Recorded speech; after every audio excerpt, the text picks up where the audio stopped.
In the wake of the shooting of 2 members of the National Guard in Washington, the Trump administration is pausing all asylum decisions and threatening to return immigrants back to war-torn countries like Afghanistan. Here in Pittsburgh, the lives of thousands of resettled Afghans are in limbo, even though many fought alongside the U.S. military against the Taliban. A local resettlement agency shared concerns with KDKA lead investigator Andy Sheehan.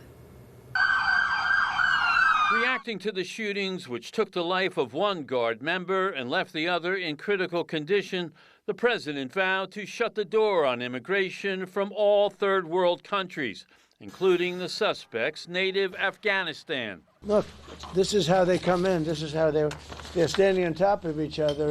With the fall of Kabul, the Biden administration took in some 76,000 Afghans, many of whom served alongside the U.S. military as translators, drivers, and soldiers.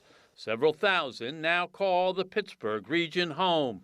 And there's a beautiful, thriving, robust Afghan community that's been here, that own businesses, that own homes, that have their kids in school. But under the president's order, the U.S. would permanently pause all immigration from countries like Afghanistan and review asylum decisions and the green cards of those already here, putting their lives in limbo. It's a grave injustice to people who served alongside the U.S. military. Sloan Davidson, the founder and CEO of the local resettlement agency Hello Neighbor, says Afghans now live in fear of being returned to a country where they will be seen as an enemy, instead of making a new life here. All of that is really hard to do when you're constantly looking over your shoulder or watching the news or, watching what this administration is saying. That's a direct risk and a threat to your very existence. Still, the president says he's committed to stopping the flow of immigrants